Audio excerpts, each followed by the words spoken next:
ஒரு சட்டமன்ற தொகுதிக்கு வெறும் 5 மிஷினை மட்டுமே என்றாங்க. ஒரு சட்டமன்ற தொகுதியில் 250 300 வாக்குச்சாவடிகள் இருக்கின்றன. ஏன் தவிர்க்கிறீங்க?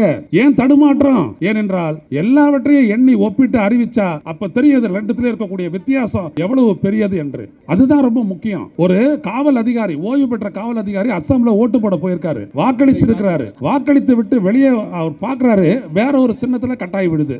அதை அவர் போயிட்டு அங்க இருக்கக்கூடிய வாக்குப்பதிவு அதிகாரிக்கு சொல்றாரு. அந்த வாக்குப்பதிவு அதிகாரி என்ன சொல்றாரு? அப்படி கம்ப்ளைண்ட் கொடுங்க, அடுத்தது 2 பேர் வந்து ஓட்டு போடுவாங்க. அந்த 2 பேர் போடுற ஓட்டு சரியா இருந்ததுன்னா நீங்க பொய் குற்றச்சாட்டு சொல்றீங்கன்னு சொல்லி உங்க மேல வழக்கு தொடரப்படும், நீங்க 6 மாசம் சிறையில் இருக்க வேண்டியது இருக்கும்னு ஒரு ரிட்டையர்டு டிஜிபிய ஒரு வாக்குப்பதிவு அதிகாரி மிரட்டுறாரு. ஒரு வாக்குப்பதிவு அதிகாரி மிரட்டுறாரு. இப்ப நம்மளுடைய நிலைமை என்னன்னு பாருங்க. அந்த சீட்டு விழுந்திருக்கிறது அப்படியான்னு அதை வந்து நான் பாக்குறேன் அப்படின்னு சொல்லல. அடுத்த 2 பேர் போடட்டும், அது சரியா இருந்ததுன்னா நீ தப்பானவன், நீ தேவையில்லாத குற்றச்சாட்டு சொல்றேன்னு சொல்லி 6 மாசம் உள்ள போடலாம். அது அப்படியே இலைமறை காய்மறைவாக தேர்தல் ஆணையம் அந்த கேள்விக்கு என்ன பதில் அதுல வந்து சொல்லி இருக்காங்க. யாரு கட்டுப்படுத்துறது?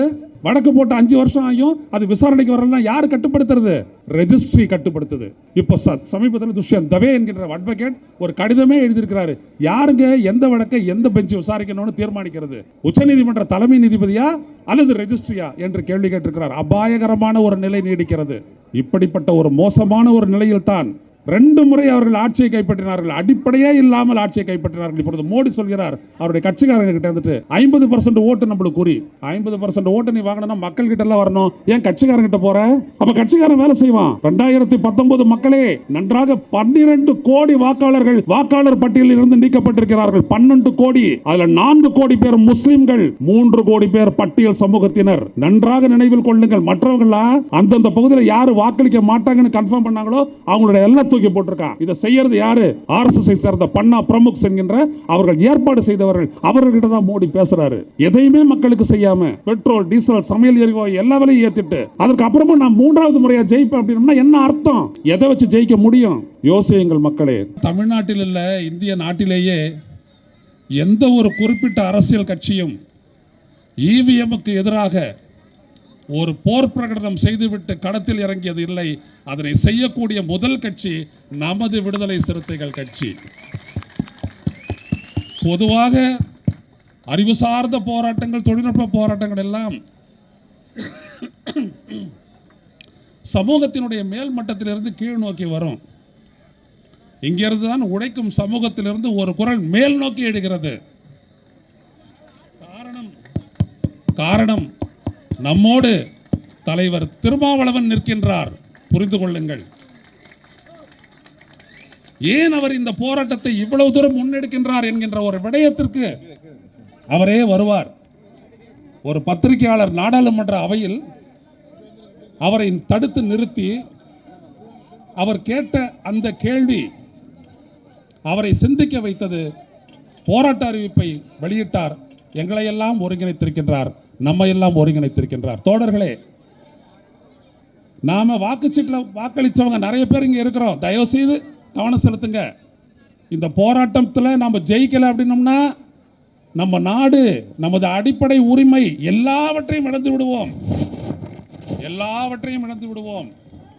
இதில் நாம் வென்றால் நமக்கு நாடு கிடைக்கும், நமது மக்கள் கிடைப்பார்கள், நமது உரிமைகள் பாதுகாக்கப்படும். அவ்வளவு ஒரு அபாயகரமான ஒரு விடயம் எலக்ட்ரானிக் ஓட்டிங் மிஷின் என்பது. உங்களில் பலர் வந்துட்டு வாக்குச்சீட்டில் ஓட்டு போட்டிருப்பீங்க.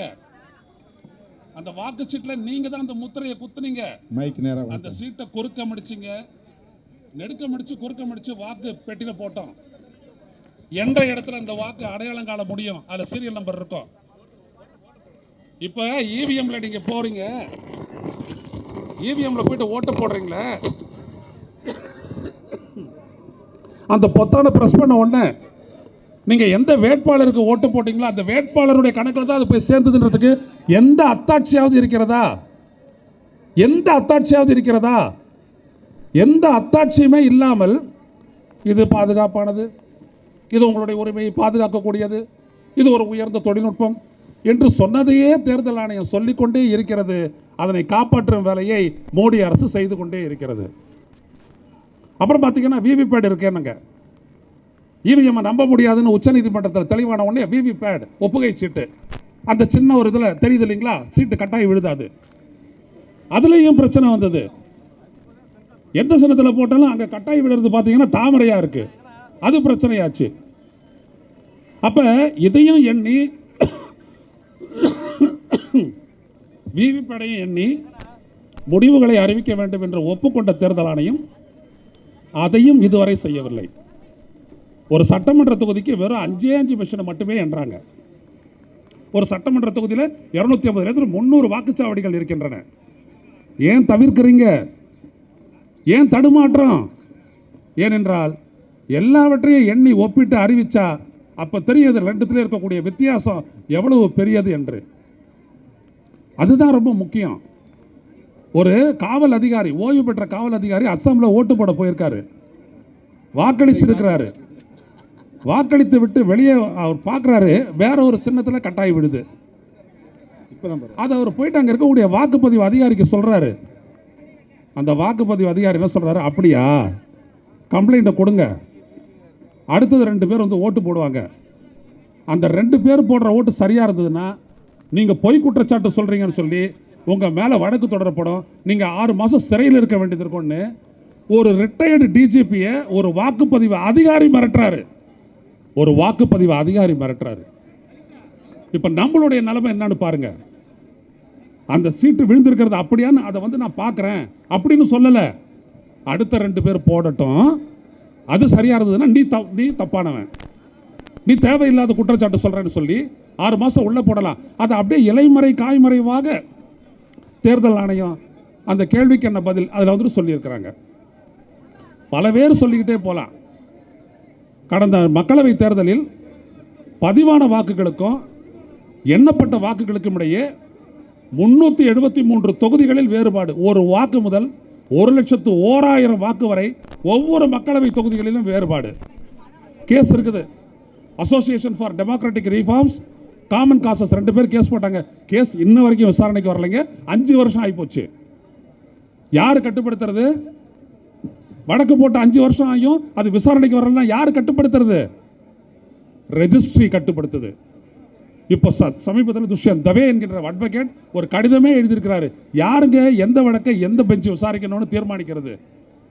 உச்சநீதிமன்ற தலைமை நீதிபதியா அல்லது ரெஜிஸ்ட்ரியா என்று கேள்வி கேட்டிருக்கிறார். அபாயகரமான ஒரு நிலை நீடிக்கிறது. இப்படிப்பட்ட ஒரு மோசமான ஒரு நிலையில் தான் 2 முறை அவர்கள் ஆட்சியை கைப்பற்றினார்கள். அடிப்படையே இல்லாமல் ஆட்சியை கைப்பற்றினார்கள். இப்பொழுது மோடி சொல்கிறார் அவருடைய கட்சிக்காரங்க கிட்ட வந்துட்டு 50% ஓட்டு நம்மளுக்கு குறி. 50% ஓட்டு நீ வாங்கினா மக்கள் கிட்ட எல்லாம் வரணும், ஏன் கட்சிக்காரங்கிட்ட போற? அப்ப கட்சிக்காரன் வேலை செய்வான். 2019 மக்களே நன்றாக 12 கோடி வாக்காளர்கள் வாக்காளர் பட்டியலில் இருந்து நீக்கப்பட்டிருக்கிறார்கள். 12 கோடி. அதுல 4 கோடி பேர் முஸ்லிம்கள், 3 கோடி பேர் பட்டியல் சமூகத்தினர். நன்றாக நினைவில் கொள்ளுங்கள். மற்றவங்களா அந்தந்த பகுதியில் யார் வாக்களிக்க மாட்டாங்கன்னு கன்ஃபார்ம் பண்ணாங்களோ அவங்களுடைய எல்லாம் தூக்கி போட்டிருக்கான். இதை செய்யறது யாரு?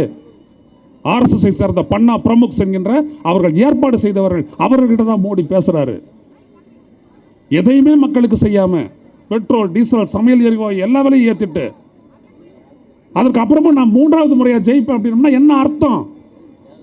எதை வச்சு ஜெயிக்க முடியும்? யோசியுங்கள் மக்களே. அதனால்தான் கரெக்டாக அவர் பேசக்கூடிய நேரம் வந்துட்டோடனே மழை நின்று போயிட்டது. எனவேதான் மக்களே இந்த போராட்டம் மிக முக்கியத்துவம் வாய்ந்தது, வரலாற்று சிறப்புமிக்க போராட்டம். இந்த போராட்டம் இங்கிருந்து தொடங்கக்கூடிய இந்த போராட்டம் இந்த நாட்டிற்கே முன்னோடியாக அமையக்கூடிய இந்த போராட்டத்தில் நீங்கள் எல்லாம் இவ்வளவு திரளாக பங்கெடுத்திருக்கின்றீர்கள். உங்களை எல்லாம் மனப்பூர்வமாக நான் பாராட்டுகிறேன். இதற்காக அருமை தலைவர் தோல் திருமாவளவன் அவர்களுக்கு சிரம் தாழ்ந்து எனது நன்றிகளை தெரிவித்துக் கொண்டு விடைபெறுகிறேன். நன்றி, வணக்கம். முதல்ல எங்கெல்லாம்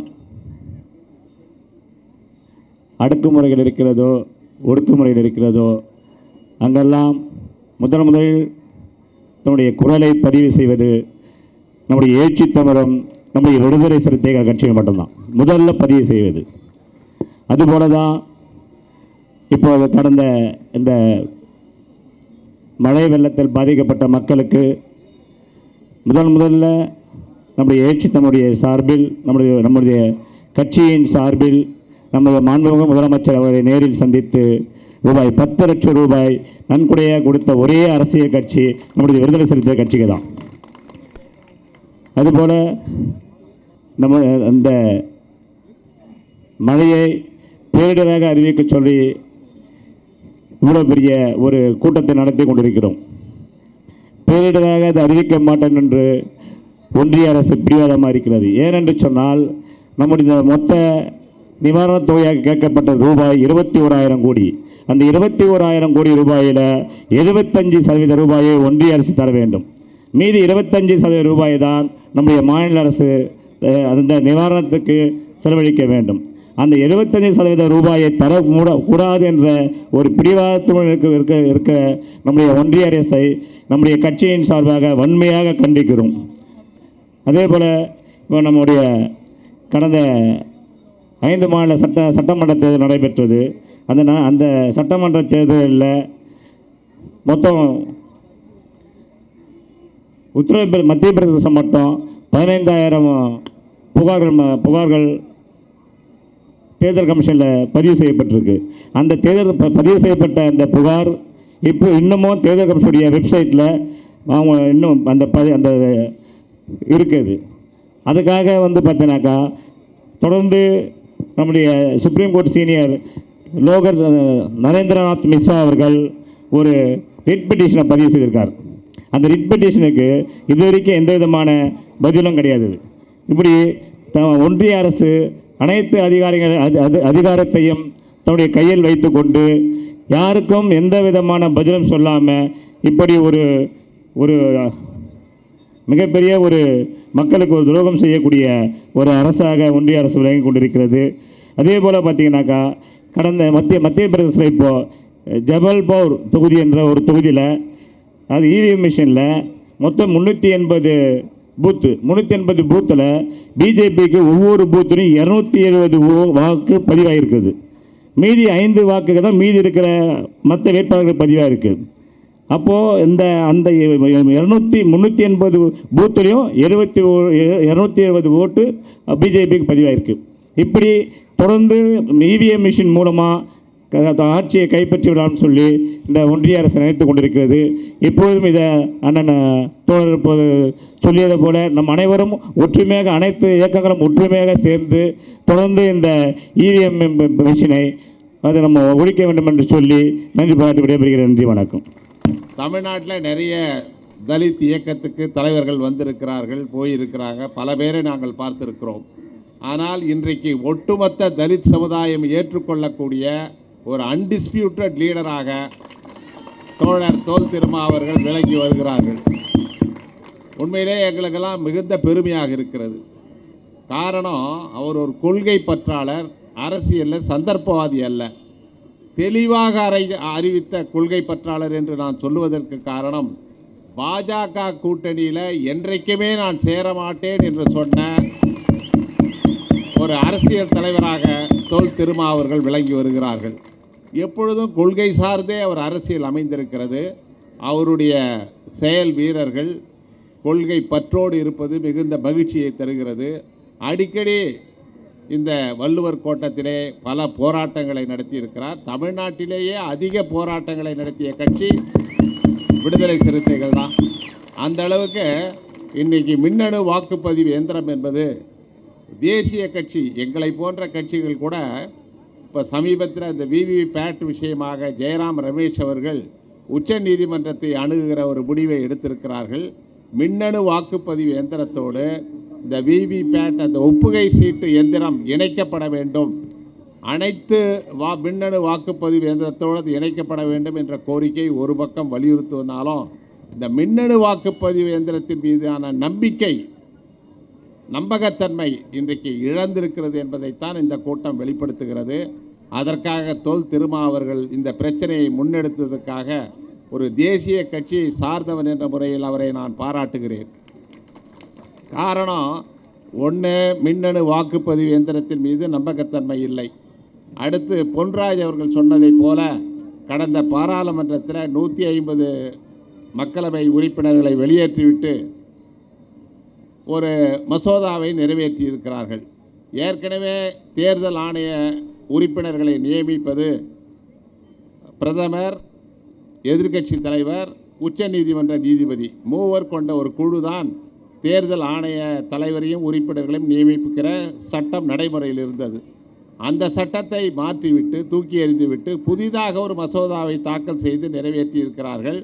அதில் உச்சநீதிமன்ற நீதிபதியை எடுத்துவிட்டு இன்றைக்கு ஒரு மத்திய அமைச்சர், எதிர்க்கட்சி தலைவர், பிரதமர் என்று மாற்றி 2:1 என்று சொல்லக்கூடிய பெரும்பான்மை எண்ணிக்கையில் அவர்கள் விரும்புகிற தேர்தல் ஆணைய தலைவரையும் உறுப்பினர்களையும் நியமிக்கிற முறையை கொண்டு வந்து விட்டார்கள். இனி தேர்தல் ஆணையம் என்பது மோடியினுடைய கண்ணசைவுக்கு ஏற்றாற்போல் பாரபட்சமாக செயல்படுகிற ஒரு அமைப்பாகத்தான் அது இருக்கும். அந்த அமைப்பு மீதும் நம்பகத்தன்மையை நாம் இழந்து விட்டோம்.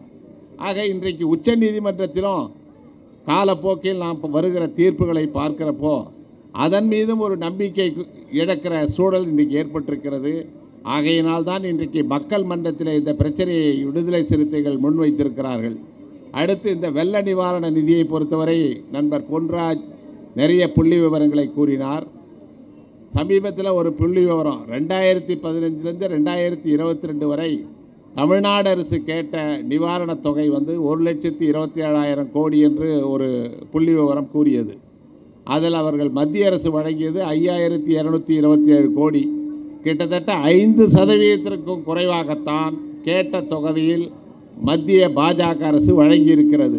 இந்த அநீதியைத்தான் அருமை அமைச்சர் தங்கம் தென்னரசு அவர்கள் வலியுறுத்தி பேசினார்.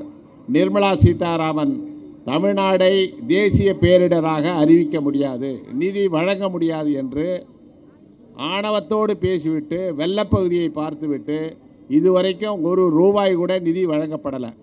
அவர்கள் வழங்கியதெல்லாம் மாநில பேரிடர் நிதிக்காக நாம் பெறுகிற உரிமையை பெற்றிருக்கிற அந்த 900 கோடியைத்தான் கணக்கு காட்டுகிறார்களே தவிர புதிதாக பேரிடராக அறிவித்து எந்த நிவாரண உதவியும் மோடி வழங்குற.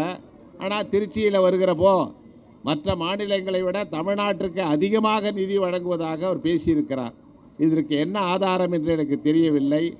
இத்தகைய பிரச்சாரத்தின் மூலமாக தமிழ்நாட்டு மக்களுடைய கோபத்தை அவர் தணித்து விடலாம் என்று நினைக்கிறார். ஆனால் தமிழ்நாட்டு மக்கள் இந்தியாவிலேயே ஒரு மாநிலம், ஒரே ஒரு மக்களவை தொகுதியில் கூட வெற்றி பெற முடியாது என்று சொன்னால் அது தமிழ்நாடு என்கிற அந்த இலக்கை மோடி எதிர்ப்பு அலை என்பது தமிழ்நாட்டிலே இருக்கிறது. அந்த படியிலே திராவிட முன்னேற்ற கழக தலைமையிலே இருக்கிற மதசார்பற்ற முற்போக்கு கூட்டணி கட்டுக்கோப்பாக வலிமையாக செயல்பட்டு வருவதைத்தான் இந்த கூட்டம் வெளிப்படுத்துகிறது. இந்த கூட்டத்தின் மூலமாக 2 கோரிக்கைகளை முன்வைத்திருக்கிற தோழர் தொல் திருமாவர்களை இன்றைக்கு மக்கள் மன்றத்திலே இந்த பிரச்சனையை முன்வைத்திருக்கிறார். பாராளுமன்றத்திலே இது குறித்து பேசியிருக்கிறார். அந்த பேசுவதற்கான வாய்ப்பு மறுக்கப்பட்டிருக்கிறது. ஆக இன்றைக்கு இந்த ஆர்ப்பாட்டத்தின் மூலமாக மின்னணு வாக்குப்பதிவு எந்திரத்தை மீது நம்பகத்தன்மை இழந்துவிட்ட நிலையில் அதை கைவிடக் கோரியும் மீண்டும் வாக்குச்சீட்டு முறையை கொண்டு வர கோரியும் இந்த போராட்டம் வெற்றி பெற வேண்டும் என்று வாழ்த்தி விடைபெறுகிறேன். நன்றி, வணக்கம்.